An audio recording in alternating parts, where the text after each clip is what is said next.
तो गाइस कैसे हैं आप सब लोग। डार्क स्पिरिट के एपिसोड 104 के साथ हाजिर हो। तो लास्ट एपिसोड के एंड पे हमने देखा था दोनों बहनें रात के वक्त जी माउंटेन पर पहुंचती हैं। वहीं पर लिन हाउजी भी होता है, उनके लिए रूम नहीं होता। इसी वजह से लिन हाउजी उन दोनों को अपने रूम में सोने की ऑफर करता है। जीजी क्योंकि पहले से उसके प्यार में पागल हो चुकी है, वो उसे कहती है अगर तुम्हें कोई मसला ना हो तो ठीक है, मैं तुम्हारे साथ तुम्हारे रूम में रहने को तैयार हूँ। बड़ी बहन आगे बढ़ती है। जीलिंग उसे कहती है जीजी ये तुम क्या बात कर रही हो, हम लोग ऐसे किसी स्ट्रेंजर इंसान के साथ उसके रूम में कैसे रह सकते हैं। तो जीजी अपनी बहन से कहती है क्या तुम्हें कोई अजनबी दिखाई देता है। तुम्हें पता है कि मास्टर लिन जैसे लोग बहुत ज्यादा रेयर होते हैं। ये एक बहुत ही सच्चा और अच्छा इंसान है। लोग इसके साथ इसके रूम में रह सकते हैं। ये हमारे साथ कुछ भी नहीं करेगा। तुम मेरे साथ नहीं आना चाहती तो ठीक है, तुम मत आओ, मैं तो इसके साथ जा रही हूँ। यहीं पर लिन फेंग की एंट्री होती है। लिन फेंग उस लिन हाउजी से कहता है जब हम लोग वहाँ पर माउंटेन पर थे उस छोटी हट के अंदर, तब तुमने वहाँ पर कहा था कि अगर मैं इन दोनों के साथ वहाँ पर रहूंगा, दोनों को बहुत ज्यादा ख्याल रखने की जरूरत है, इनकी रेपुटेशन खराब हो सकती है मेरे साथ वहाँ पर रहने पर। और अब तुम इन दोनों को अपने साथ अपने रूम में लेकर जाना चाहती हो। तुम्हें नहीं लगता कि आप इनकी रेपुटेशन को खतरा है? तुम्हें नहीं लगता कि तुम्हारे जैसे हाई स्टेटस के बंदे को लड़कियों को अपने साथ एक ही रूम में नहीं रखना चाहिए? क्योंकि अगर मैं इन लड़कियों के साथ इनके हार्ट में नहीं रह सकता तो तुम भी इनके साथ एक रूम में नहीं रह सकते। लिन हाउजी उसे कहता है क्या तुम्हें लगता है कि तुम अपने आप को मेरे साथ कंपेयर कर सकते हो? तुम एक कचरे हो जबकि मैं मास्टर हूँ। लिन फेंग उसे कहता है अपनी बकवास बंद करो। अच्छा ठीक है, तुम एक यंग मास्टर हो, तुम्हारे पास हाई सोशल स्टेटस होने का मतलब ये नहीं है कि तुम यहाँ पर लड़कियों को मिसलीड कर सकते हो। तो लिन हाउजी लिन फेंग की बातें सुनने के बाद पीछे की तरफ मुड़ जाता है और गुस्से के साथ जीजी से कहता है मिस जीजी अगर तुम्हें भी ऐसा ही लगता है जैसा कि तुम्हारे इस गुलाम को लगता है, ठीक है, तुम अपने लिए कहीं और पर जाकर रहने का बंदोबस्त कर सकती हो, मैं तो अपने रूम में जा रहा हूँ। तो उसे गुड बाय बोलकर वहाँ से चला जाता है। जबकि जीजी पीछे से उसे आवाज देती है और कहती है मास्टर विन प्लीज रुक जाए, इस लड़के ने यहाँ पर जो भी कहा उससे मेरा कोई भी ताल्लुक नहीं है, मैं इस बात से एग्री नहीं करती, आप एक बहुत ही अच्छे इंसान है।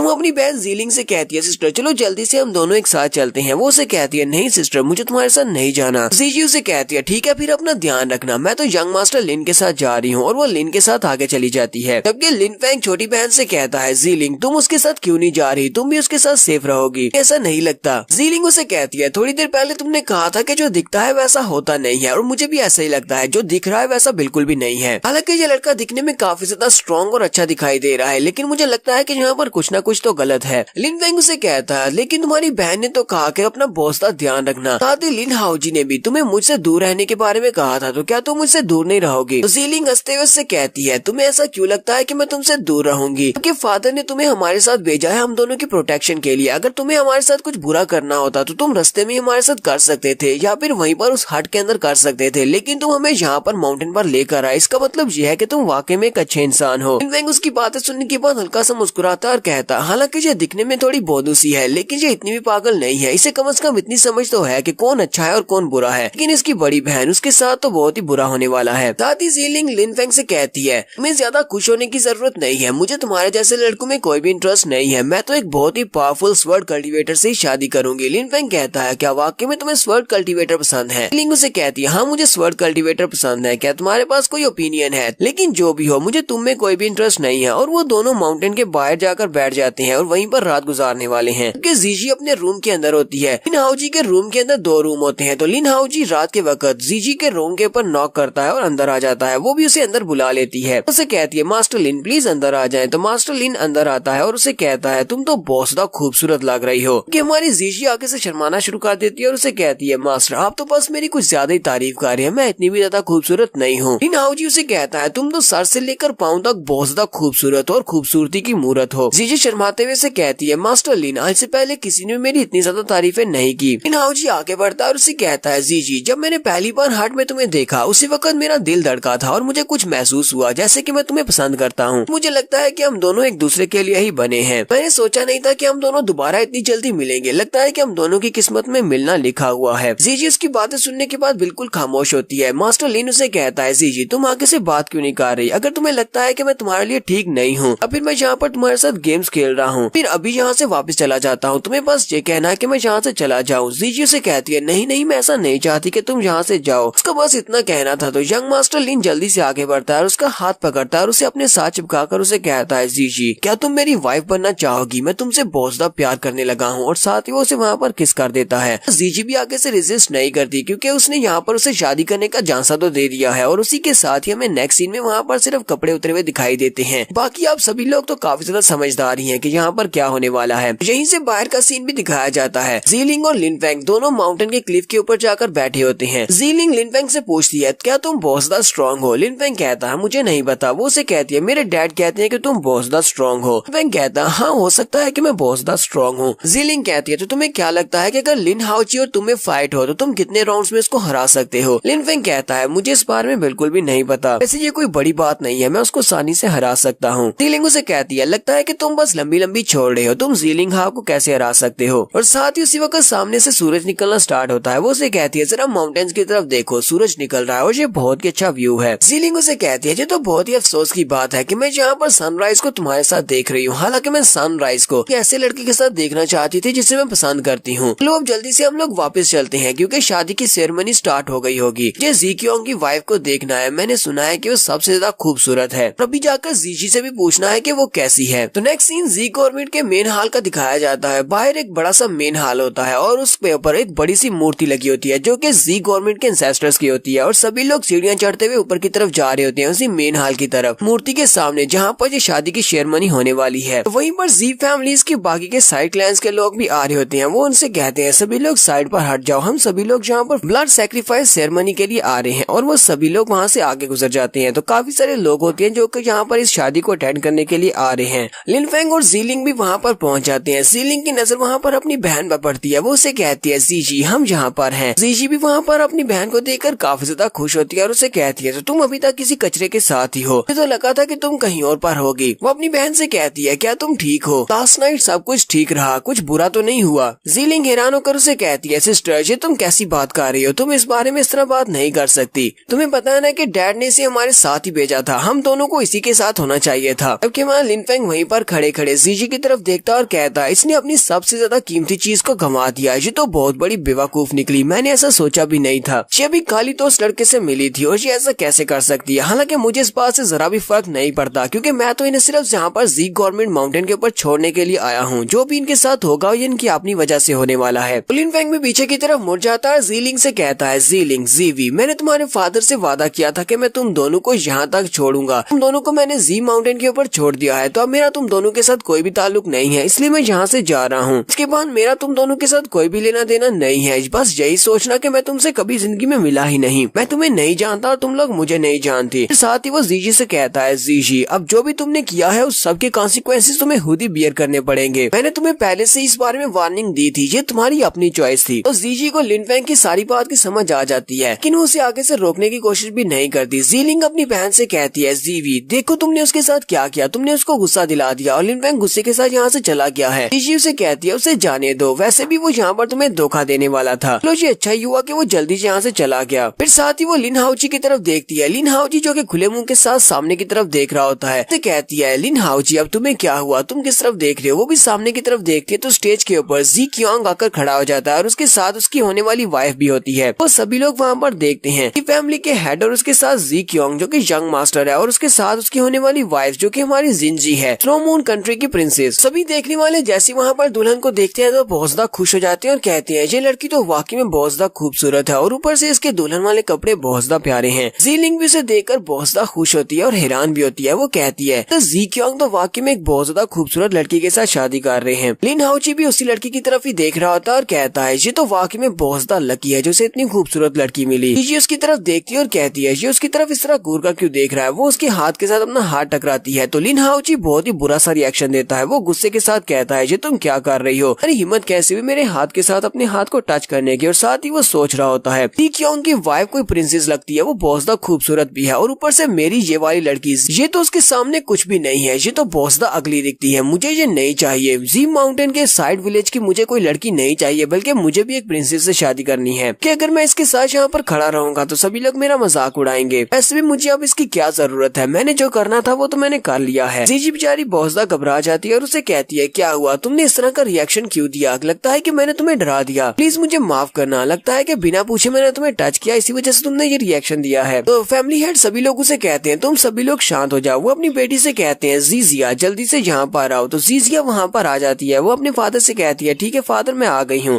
फैमिली हेड सभी लोगों से कहते हैं आज मेरे बेटे की यहाँ पर शादी होने वाली है, शादी की सेरेमनी को आप लोग अटेंड करने के लिए आए हैं लेकिन मैं यहाँ पर खुशी को डबल करने के लिए यहाँ पर अपनी बेटी की शादी की अनाउंसमेंट करता हूँ। हम लोग यहाँ पर एक चैलेंज रखेंगे, जो भी स्ट्रॉन्ग कल्टिवेटर यहाँ पर आकर अपनी स्ट्रेंथ को दिखाएगा, अपनी स्ट्रेंथ को शो करवाएगा, के साथ मेरी बेटी की शादी होगी। तुम में से जो भी यंग मैन जो कि अपने आप को इतना ज्यादा समझता है कि वो बहुत ज्यादा स्ट्रॉन्ग है, तो वो जल्दी से यहाँ पर आ जाए। बाकी के सारे कंटेस्टेंट्स को हराने के बाद जो भी लास्ट पर बचेगा उसकी शादी मेरी बेटी से होगी। आज हमारे फॉरबिडन एरिया में उस बंदे को भी जाने का मौका मिलेगा। वो सभी बच्चे ये बात सुनते ही बहुत ज्यादा हैरान हो जाते हैं और कहते हैं क्या वाकई में जी गवर्नमेंट वाले यहाँ पर जो ऑफर दे रहे हैं कि हमें फाइट को जीतकर इनकी बेटी से शादी करने का मौका मिलेगा, जी यहाँ पर हमें फॉरबिडन एरिया में जाने का मौका दे रहे हैं। फॉरबिडन एरिया में जाने से हमें बहुत ज्यादा फायदा हो सकता है। तो यहीं पर हम लोग अपनी एपिसोड 104 का एंड करेंगे। एपिसोड की एक्सप्लेनेशन अच्छी लगी हो तो कमेंट करके जरूर बताइएगा। चैनल को सब्सक्राइब कर दे, वीडियो को लाइक और शेयर कर दे। शुक्रिया।